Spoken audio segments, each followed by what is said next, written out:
Good evening, Unity on the Bay. I missed you last week, but it's great to be back.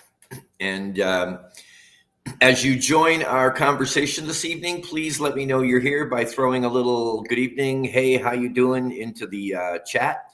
It's the only way that I know that you're with us, and I would like to know that. And then stay with us.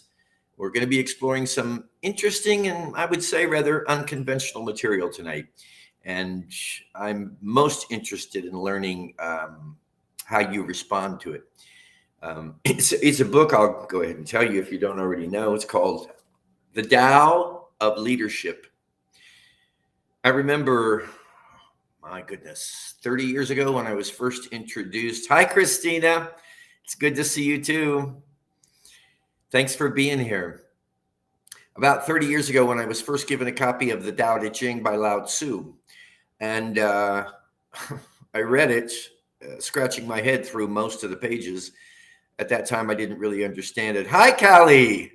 Greetings to you from Miami. I'm so glad you're here.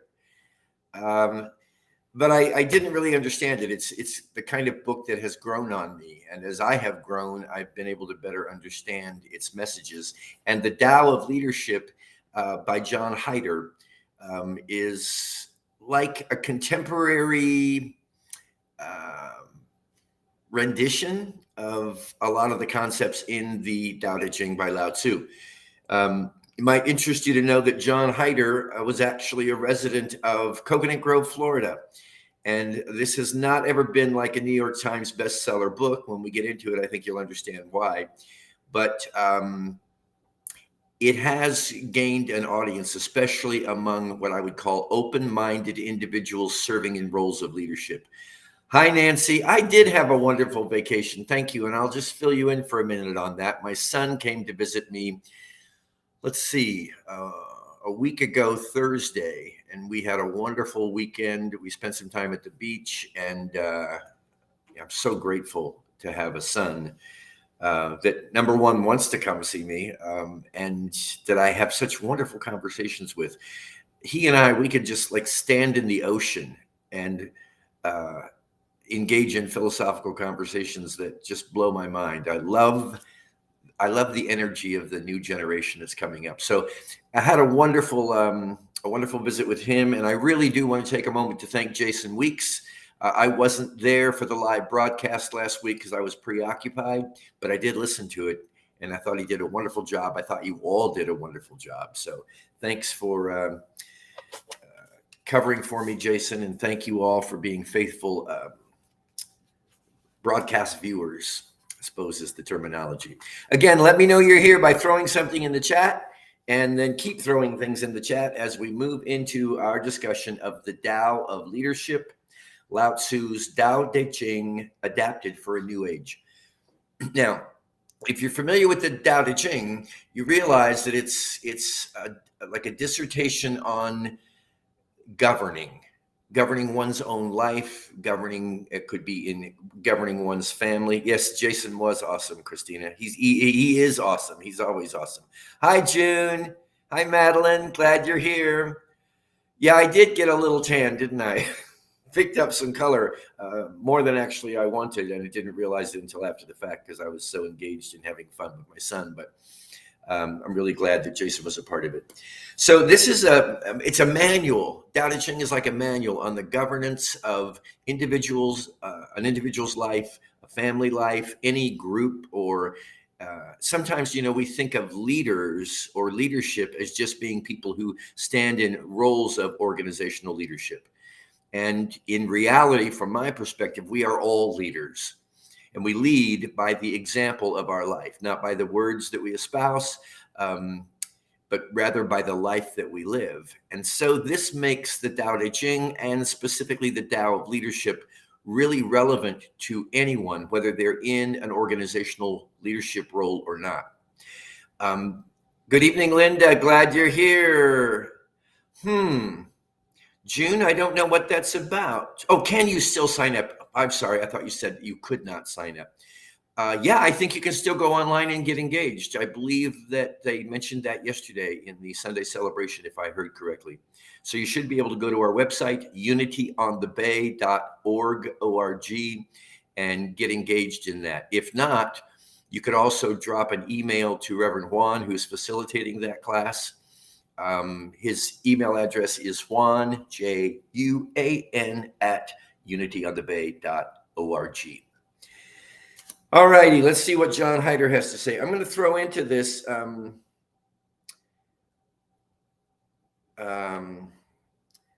Let me give you just a little bit of a background here as to why I found this so appealing. Some of you know that I worked for a long time, quarter of a century, at our world headquarters in Missouri. And I remember when I received my first leadership responsibility in the Silent Unity International Prayer Ministry at Unity Village. Hi, Aaron Moore. Thank you so much for your presentation with the prayer chaplains this last week. It was amazing. You're amazing. And I'm glad you're here. Yeah, Pam, I did have a great visit with my son. And my whole family wants to come to Florida now before I go back to Kansas City. So I have some more trips planned with family members coming up. This is when I was working in Silent Unity. And I was like 1983 to 1989, maybe something like that. Maybe a little earlier than 1983. But anyway, I was young. I was ambitious. I was ready to take the world by storm.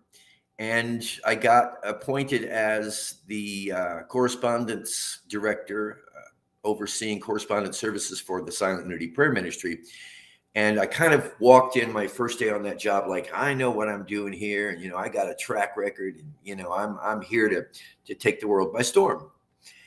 And it didn't take me very long to realize that when you are working in a consciousness, hi, Cindy Bender, love you, that when you are working in a consciousness of prayer that has been going on for like more than 100 years, it's not really advisable to walk in and start telling people what they ought to be doing. And because I was a know-it-all, I can say this now and chuckle. Because I was a know-it-all and I was ready to take on the world, I just thought, hey, I've arrived. So let's get rocking and rolling here. And what I realized is that Silent Unity, and I think this is true of any organization, I think it's true of Unity on the Bay, has a consciousness of its own. And it behooves the leader of any such consciousness not to walk in on the premise that they're here to take command and to make it happen.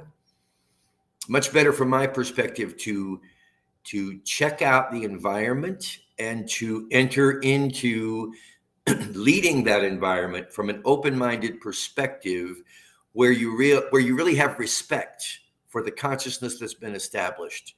And you realize that it is there very possibly to teach you more than you're there to direct it. If that wasn't true in Silent Unity, and for me it has certainly been true at Unity on the Bay. Like Unity on the Bay is not the kind of place you walk in and tell it what to do. I remember when I first came to Unity on the Bay, people were saying, okay, you're the senior minister now, and so tell us what we're doing and where we're going. And I would say, I really can't do that. We have to discover that together, and we're going to do it through a collective process. And I think that we've done very well with that over the years. So let's take a look at the first chapter I wanted to go into tonight. Again, Tao of Leadership by John Heider. Excellent book. Let's see what he has to say about polarities. All behavior consists of opposites and polarities. If I do anything more and more over and over, its polarity will appear. For example, striving to be beautiful makes a person ugly, and trying too hard to be kind is a form of selfishness. Any overdetermined behavior produces its opposite. An obsession with living suggests worry about dying. True simplicity is not easy. It is a long time or a short time since we last met. The braggart probably feels small and insecure. Who would be first ends up last. Knowing how polarities work, the wise leader does not push to make things happen, but allows process to unfold on its own. Now, you see, it's addressing the subject of leadership, but it's relevant to every one of us living our lives and leading through the example of our lives. The wise leader, I could just say the wise soul, does not push to make things happen, but allows process to unfold on its own. The leader teaches by example rather than by lecturing others on how they ought to be. I'm a fine one to talk about that because I'm always lecturing others, but trying not to do it from a condescending point of view, or from a space of that doesn't respect the process, the life, the experiences of other individuals. The leader knows that constant interventions will block the group's process. The leader does not insist that things come out in a certain way. Let's run through that again. The leader knows that constant interventions, and I'll say it again, the soul, the person, knows that constant interventions will block the group's process. The leader does not insist that things come out a certain way. This is what I sometimes refer to as agenda-free rapport. In other words, I'm not coming into this situation. I'm not coming into this relationship, whether it's with myself, another person, a family unit, or an organization, with a prescription, an agenda, an expectation. I'm there to remain open-minded and inquisitive. This is mindfulness 101. And it's becoming more and more popular in organizations today, because I think people are beginning to realize the value of a leader who can trust the process, especially when that process is not going the way that they think it should go. And this is so true of life. You know, can you, can I trust the process, our own soul's unfoldment, more than we would trust an idea of an end result, that it has to be this way or that way. Hi, Christina. Thank you. The leader doesn't insist ever on anything. I believe that, because the leader, you know, we have this old concept, don't we, of if you're going to be a leader or you're trying to set an example, you're going to be the one like in control, and you're going to be in at least from a I will say an old world viewpoint, you're going to be in charge. Now, let me go back to silent unity for just a moment, because that's where I learned you're not in charge of anything. What we are there to do in our lives and in any leadership role we may play is to establish and respect the environment that will encourage every individual to honor, to recognize, to respect, and to love their own path and their own process, and allow the space for that to unfold, trusting that by divine appointment, you have the right people in the right place. The members of our family, whether we love them or despise them, they are the right people in the right place. And certainly in organizational settings, there's always such a variety of personalities and human behaviors. So we're not coming in thinking, I'm going to tell these people what to do. We're coming in inquisitive, saying together we will create the environment through which we can explore and discover the best way for us to move in. And because every individual's process has been honored and respected and appreciated, every individual therefore has a part to play. I just watched this, my friends. This last weekend, we had our prayer chaplain annual training.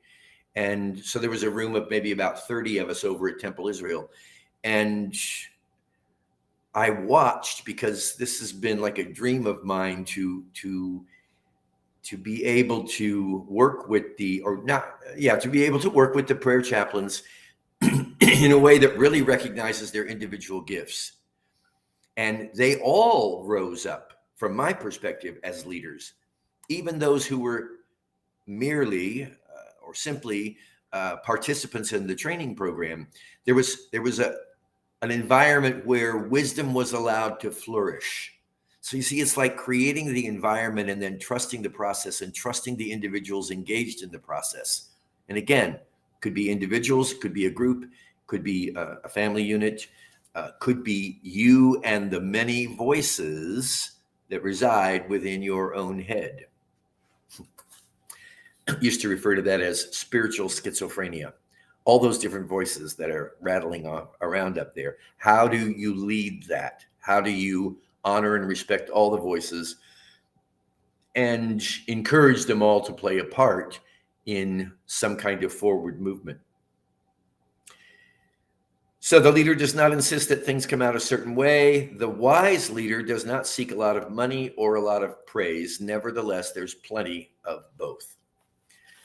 That's the message on polarities. Let's skip ahead here to, this is one of my favorite dimensions of the Tao Te Ching, and I love the way John Heider has put it here. He calls it being a midwife. The wise leader does not intervene unnecessarily. Aaron, as an individual, we may have a perspective, not the absolute picture as leader. Yes.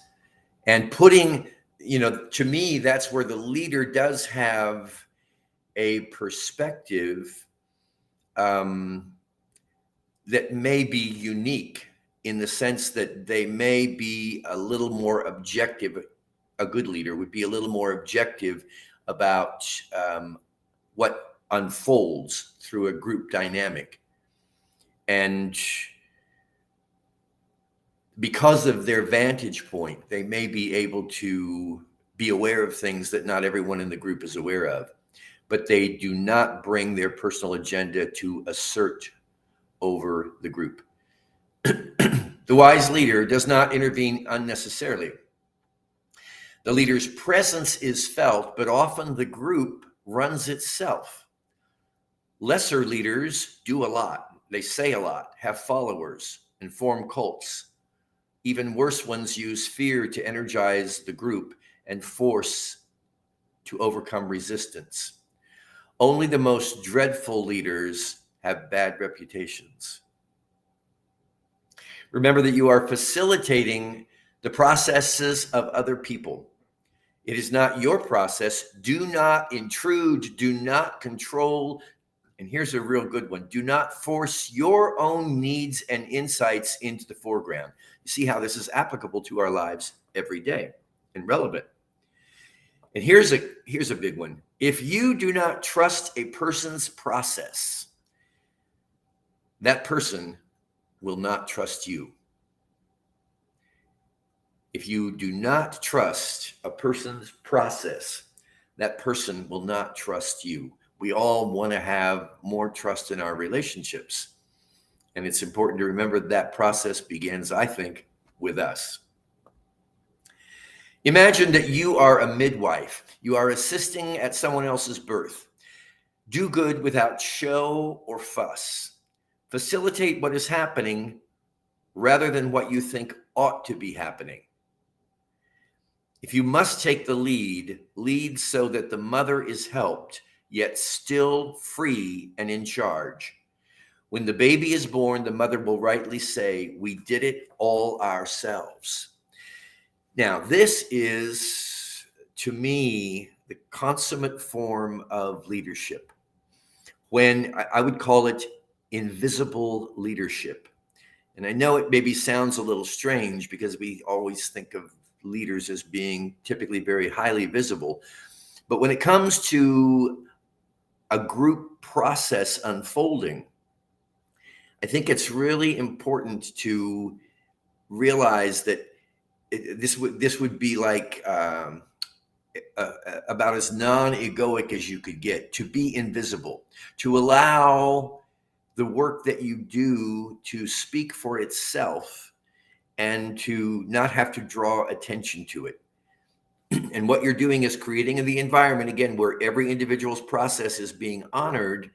And so every individual is blossoming through the expression of their own perspective and their own individual self and contributing to this whole. So when the leader finishes leading a particular project of some kind or whatever, it's not necessary for the leader to get any recognition from that whatsoever, because what the leader has been pursuing was the liberation of the individuals involved that were being led. That makes sense to you? So what do you think about this? It seems like a very passive way to live and a very passive way to lead to many people. And when an individual is leading their life or an organization or any enterprise, there's a good possibility that because of the way that we have observed or experienced leadership in the past, there's a tendency to want to be sort of on top of the game and get the recognition, get the praise, get the control, and what is being said here, I believe, is that that's not really the role of a true leader.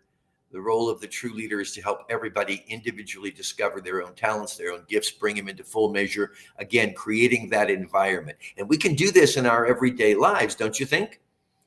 Creating an environment every day where the people who participate in our life drama as it unfolds are inspired by our example, are not told what to do and how to do it by us personally, but rather given this environment of freedom and of liberation and of creativity to see what can be brought forth through that recognition.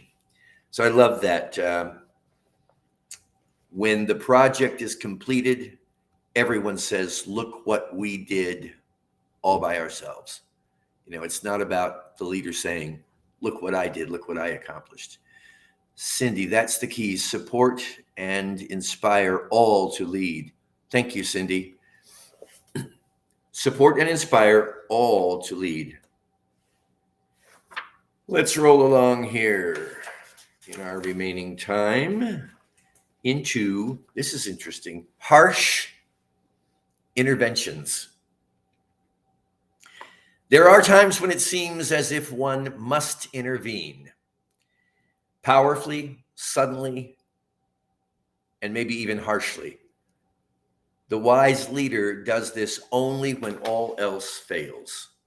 As a rule, the leader feels more wholesome when the group process is flowing freely and unfolding naturally, when delicate facilitations far outnumber harsh interventions.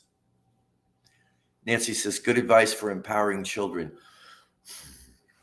That is so true and so difficult, but that's a great illustration, Nancy, because we come into this role of parenting feeling like we're here to instruct, to guide, to like oversee the child's development. Of course, that is all part of it. But the real reason that we're in the room as a parent is to encourage that child, to inspire that child, to believe in that child, and to trust their process. Because it's been said, children are closer to and fresher from God than anybody. So to recognize that they are our teachers and that we lead each other in a sense almost, I think is beautiful and valuable. Harsh interventions are a warning that the leader may be uncertain, uncentered, or have an emotional attachment to whatever is happening. A special awareness is called for. Even if harsh interventions succeed brilliantly, there is no cause for celebration. There's been injury. Someone's process has been violated. Later on, the person whose process has been violated may well become less open and more defended. There will be a deeper resistance and possibly even resentment. So even if it goes well, even if we intervene and say, this is the way it's going to be done, this is what I need you to do, to remember that even if it seems that the leader has been successful in arriving at the desired behavior or outcome, there's a price has been paid. as it says, there has been injury, someone's process has been violated. Later on, the person whose process has been violated, yes, may become less open and more defended. Making people, here's a good one, making people do what you think they ought to do does not lead toward clarity and consciousness. While they may do what you tell them to do at the time, they will cringe inwardly, grow confused, and plot revenge. That is why your seeming victory is actually a failure. Christina, today my son, who is 38 years old, is my teacher. Yeah, thank you, Christina. My son is 40, and he is my teacher all the way. No question about it. I've learned more from both my children, and now I'm learning more from my grandchild. So you see, what we're trying to move beyond, I believe, is this idea that the leader is superior, that the leader is superior, that the leader is better, or that the leader, some leaders need this book. They do, I think, could be very beneficial. But it flies in the face of the traditional understanding of what we consider leadership to be. The control, the power, the authority. So being able to move beyond that and say, no, there's another perspective. There's another way to do this. And people may very well observe you in that leadership capacity as not really knowing what you're doing. I think I have enough time here to read the last piece I selected for tonight of states. Yes, ma'am, Pam. All right, here's chapter 45, appearing foolish. Great way to end our evening together. Appearing foolish. The best work often seems idiotically simple to group members who are unaccustomed to this sort of leadership. Yet a great deal happens. Perhaps it looks as if the leader is only sitting there and has no idea what to do. But it is just this lack of needless intervention that permits the group to grow and be fertile. Remember, that group can be your own life, my friends.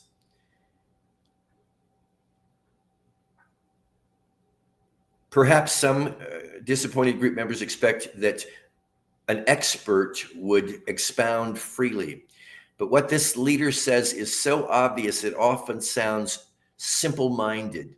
Even this leader's honesty seems strangely perplexing. It's because we're comparing it very likely to an already established understanding or idea of what it means to be a leader.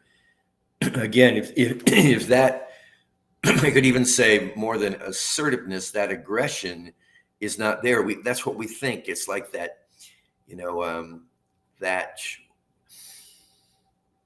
I think what it comes down to perhaps is that we all believe that someday we're going to find somebody who can tell us what to do and how to be.